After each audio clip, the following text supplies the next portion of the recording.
Welcome back to Sew Happy. Today we're sewing McCall's 7847, a fitted, fully lined coat with classic tailoring details including a notched collar and a snap closure. My first version, View A, was sewn just as the pattern intended in a luscious faux fur, and it turned out absolutely glorious. For that version, I used a frog clasp closure instead of snaps, which added a beautiful decorative touch. For my second version, View C, I switched things up with a wool blend and added inseam pockets. You can borrow any pocket pattern piece from another pattern you already own. I used mine from Simplicity 9615. There's also no reason you can't sew traditional buttons and buttonholes if you prefer, even though the pattern calls for snaps. Use whatever you have on hand and what you're most comfortable with. Aside from the pockets, both jackets are constructed exactly the same way. If you're sewing in a fabric other than fur, you'll want to add a row of top stitching at the very end to define those beautiful edges and give your coat a crisp, tailored finish. Both versions are fully lined with viscose lining, and all my fabrics for this project are from Rex Fabrics. This pattern is classy, a total showstopper, and a wonderful introduction to sewing linings if it's your first time. Let's get started. Here is one of my front bodice pieces, and we're going to begin by sewing an easing stitch, starting 5/8 of an inch from the underarm and ending at the notches with a 5/8 inch seam allowance. Use the longest stitch on your machine and leave thread tails on both ends so you have threads to pull for easing later. Repeat for both front bodice pieces. Place the front and back pieces right sides together at the shoulders and pin in place. Sew with a 5/8 inch seam allowance and press the seams open.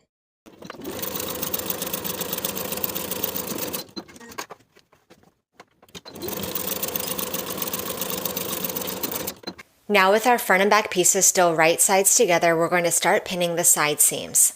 I'm going to pin from the top to the notch, easing that material where we sewed our basting stitches into the front bodice piece. Just pulling the thread slightly so that the pieces match together perfectly.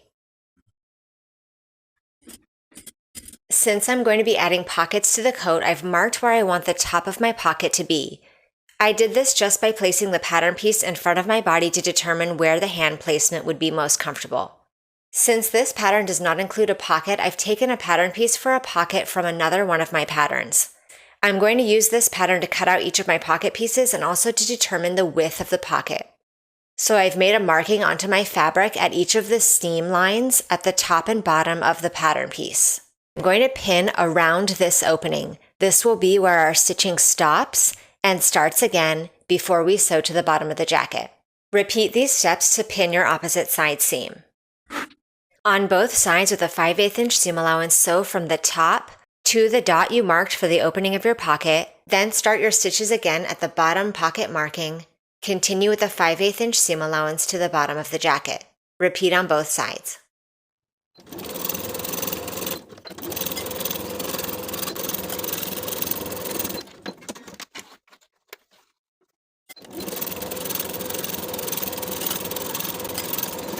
Press both of your side seam allowances open. Here is one of my 2 sets of pocket pieces that I've cut from my pocket pattern piece. And I've used the same pattern piece to also cut an optional facing. My facing is about 3 inches wide from the side seam. Cut 2 mirrored pieces, one for each set. And I've gone ahead and finished the raw inner edge of the facing. Place the wrong side of the facing onto the right side of its corresponding pocket piece and pin along all edges. Baste in place along the outer edges, then sew with a regular stitch length along that inner finished edge.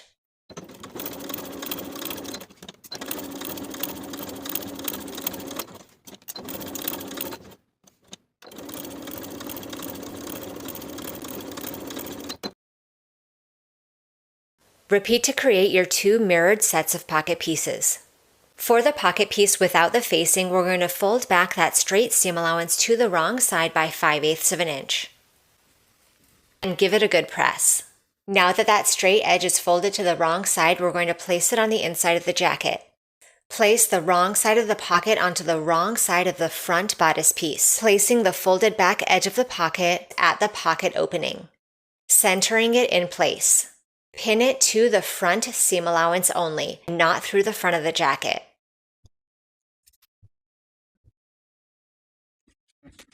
We're going to edge stitch that straight edge of the pocket along the seam line from top to bottom.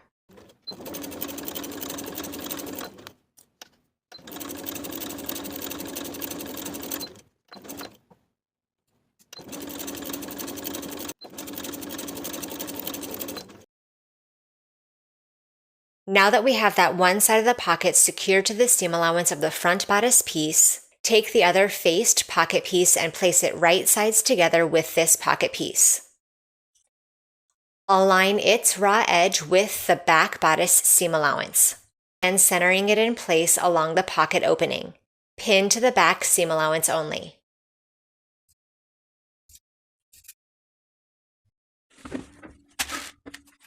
Then we'll sew that side of the pocket to its seam allowance only from top to bottom along the seam line.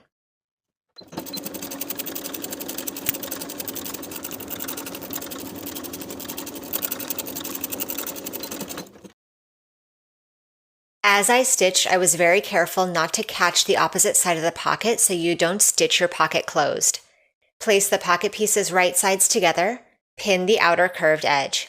Sew the curved edges of the pocket pieces together from seam line to seam line with a 5/8 inch seam allowance.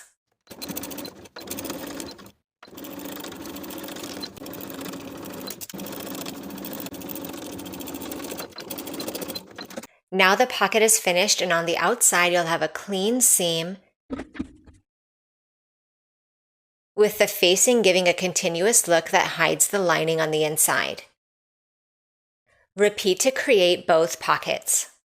Along the top edges of the front bodice pieces, there are dots indicating the placement of our collar piece. These dots also indicate where to begin and end your stay stitching. We're going to stay stitch around the neckline with a 1/2 inch seam allowance and a regular straight stitch, from dot to dot.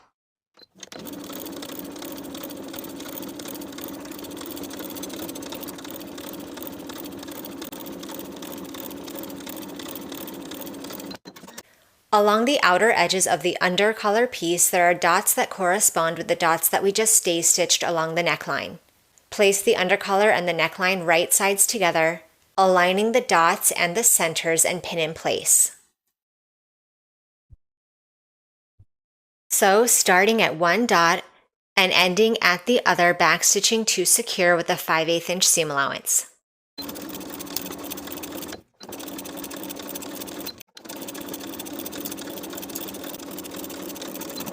Then we can trim away some of the seam allowance to reduce bulk.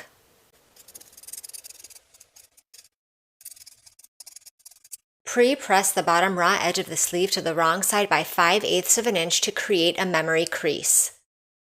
Then along the sleeve cap, we're going to sew some easing stitches. Sewing these long stitches between the small dots transferred from the pattern piece. Leave thread tails on both ends.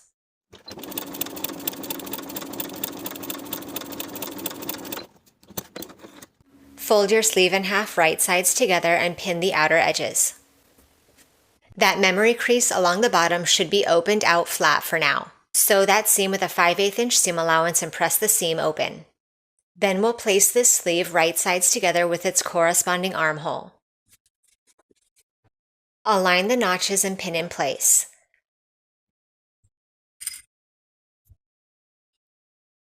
Pull the basting stitches to ease the sleeve to fit within the armhole.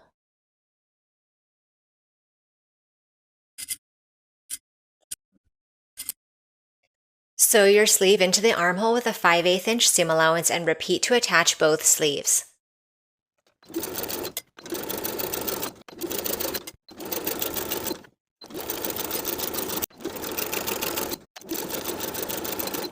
Now the sleeve is sewn in place, and the pattern calls for another set of stitching around the entire armhole, this time a 1/4 of an inch away from the stitches that we just sewed.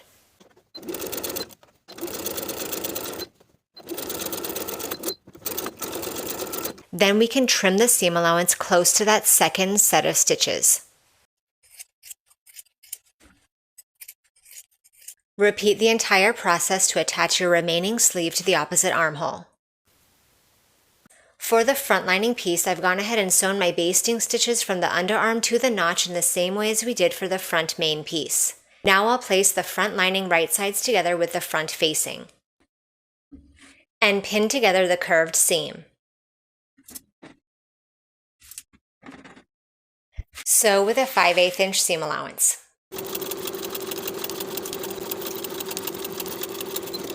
Press your seam allowance toward the lining and repeat for your opposite mirrored set. Place the front and back lining pieces right sides together at the shoulders and pin in place. Also pin the side seams, remembering to ease that top section in the same way as we did for the main shell. For both side seams. Sew both side seams and both shoulder seams with a 5/8 inch seam allowance and press the seams open. I've gone ahead and stay stitched the neckline of the lining in the same way as we did for the main piece. Stay stitching from dot to dot. Now I'll place my upper collar piece right sides together with the lining along the neckline and pin from dot to dot. Sew from dot to dot with a 5/8 inch seam allowance in the same way as we did to attach the under collar. Then we can trim this seam. For the sleeve lining, I've gone ahead and pre-pressed my memory crease into the bottom of the sleeve, and I've sewn the basting stitches from dot to dot along the sleeve cap.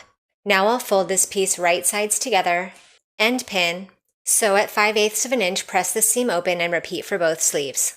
Set each of your lining sleeves into the main lining right sides together just as we did for the outer shell. Once you have your sleeves attached to the lining, we can place the lining and the main coat right sides together.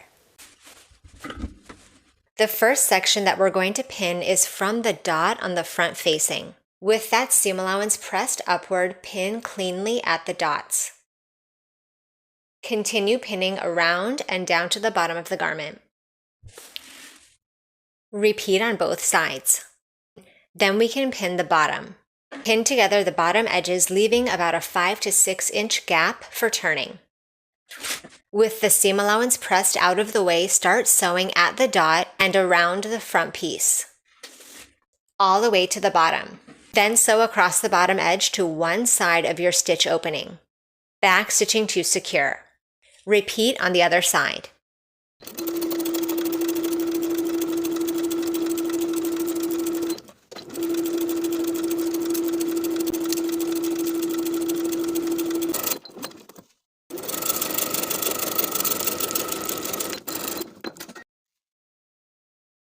Now with the under and upper collar pieces still right sides together, move your seam allowance out of the way and pin those uppermost edges.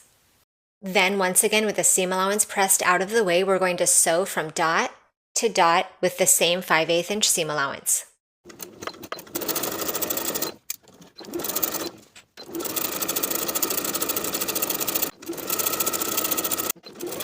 Then we can trim all of our seam allowances and clip the corners.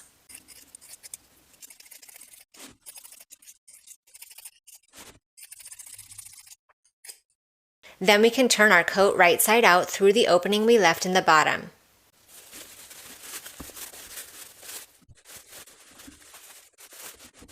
Once everything is turned right side out, we're going to reach back in through the bottom and access the main seam allowance and the lining seam allowance for the neckline. Pinching those neckline seam allowances together and bringing them out the bottom. I'm going to pin those sections together from one seam to the other around that neckline. Hand stitch those seam allowances together.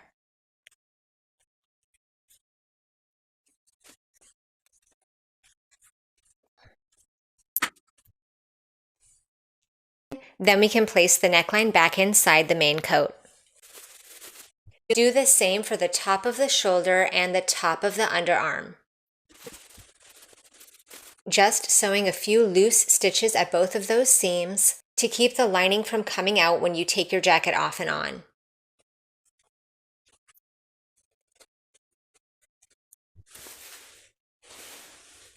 So I've secured those seam allowances together at the top of the shoulder and the top of the underarm. Repeat for both sides. Place your sleeve lining into the main sleeve. At the bottom of the sleeve, I've aligned the raw edges of the sleeve main and the sleeve lining so that those underarm seams meet. You can place your arm into the sleeve to make sure that the sleeve inside is not twisted. Tuck back your seam allowance for the main and the lining so that they're technically right sides together. Pinching that seam in place tight, place your hand back in between the main and lining through your bottom opening, all the way to the bottom of the sleeve.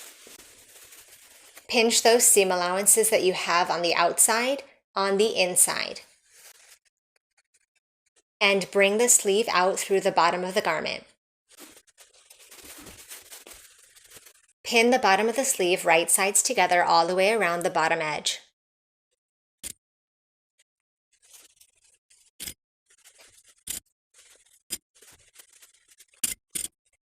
Sew with a 5/8 inch seam allowance all the way around. Turn the sleeve back right side out through the bottom opening and repeat for both sleeves.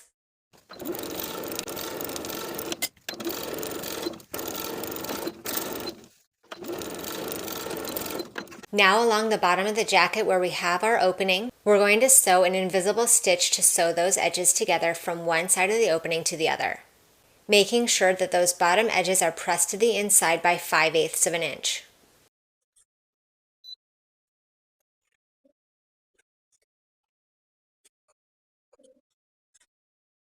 As a final step, you can choose to optionally top stitch around the entire outer edge of the jacket, the bottom edge, center fronts, and around the notch collar.